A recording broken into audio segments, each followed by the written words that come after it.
ये ये कहानी कहानी दिल्ली दिल्ली कैंट कांड के के अर्जुन अर्जुन बिहार बिहार में में बसे बसे एक एक बड़े बड़े से से फार्म फार्म हाउस हाउस की की है। है। लोग लोग कहते हैं कि कहते अर्जुन हैं कि बिहार अर्जुन कॉलोनी बिहार में कॉलोनी में घर बनने घर बनने से पहले कब्रिस्तान कब्रिस्तान हुआ करता था।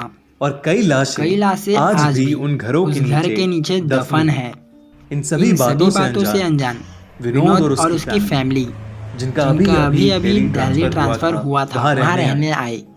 विनोद का विनोद का बेटा बेटा आशीष बहुत खुश था कि फाइनली फाइनली नए घर में में उसका उसका एक अलग कमरा होगा।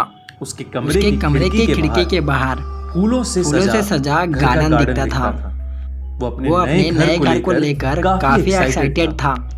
और उसे उसे क्या पता था कि वही कमरा आने वाले महीनों में उसकी जिंदगी का सबसे भयानक एक्सपीरियंस बन जाएगा। शुरू के कुछ दिन काफी आराम से बीते, पर एक रात आशीष को सोते हुए ऐसा लगा कि कोई उसे नोच रहा है। उसने उठकर देखा तो उसके पीठ पर खरोंचों के निशान थी। उसे लगा कि बाहर गार्डन के कीड़ों ने उसे काटा होगा।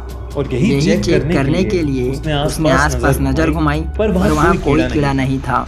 तभी उसकी नजर गार्डन में एक पेड़ पर गई, उसकी परछाई के नीचे घास का एक तिनका भी नहीं था। उसे ये बात बहुत अजीब लगी, मगर उसने ज्यादा ध्यान नहीं दिया और वो वापस लेट गया।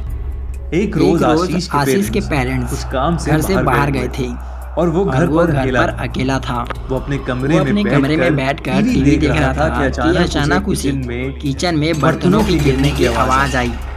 उसने जब अपने कमरे से देखा तो उसे किचन से हॉल की तरफ जाते हुए एक परछाई दिखी। आशीष जल्दी से उठकर बाहर गया, पर बाहर कोई नहीं था।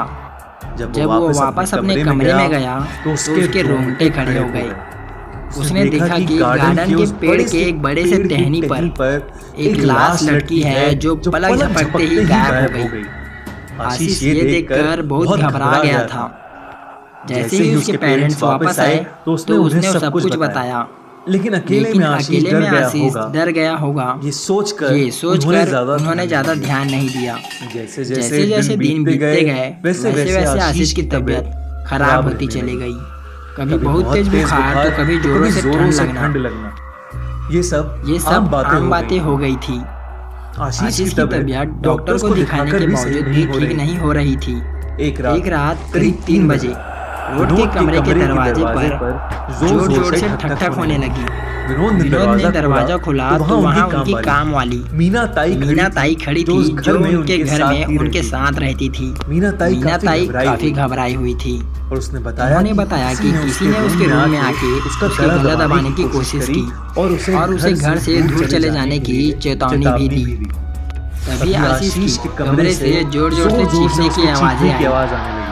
जब सब लोग वहाँ पहुँचे तो आशीष बहुत जोर में बड़बड़ा रहा था और अपने आप को बुरी तरह नोच रहा था। ये देख के उसकी माँ उसे रोकने के लिए आगे बढ़ी तो बेहोश होकर गिर गया। ये देख के विनोद को ये यकीन हो गया कि उस घर में जरूर से कोई शैतानी आत्मा है। सुबह होते ही उन्होंने एक पंडित को बुलाया और पूरे घर का मुआयना करवाया। पंडित ने बताया कि आशीष के बेड के नीचे एक आदमी का कब्र है और उसकी आत्मा को अभी तक शांति नहीं मिली। उस पंडित ने उसी दिन हवन किया और उस कमरे को बंद कर दिया। पंडित ने उस कमरे में जाने से साफ सबको मना कर दिया। आशीष कुछ दिन उनके पेरेंट्स के कमरे में उन्हीं के साथ सोया और कुछ महीनों में आशीष की पूरी फैमिली ने वो घर छोड़ दिया। आशीष की हालत वो कमरा और घर छोड़ने के बाद काफी हद तक ठीक हो गई। लेकिन मगर आशीष आज भी उस पेड़ में लटकी लाश के बारे में सोचता है तो उसकी रूह कांप उठती है। सब्सक्राइब करें और सुनिए हर संडे एक ऐसी सच्ची हॉरर स्टोरी।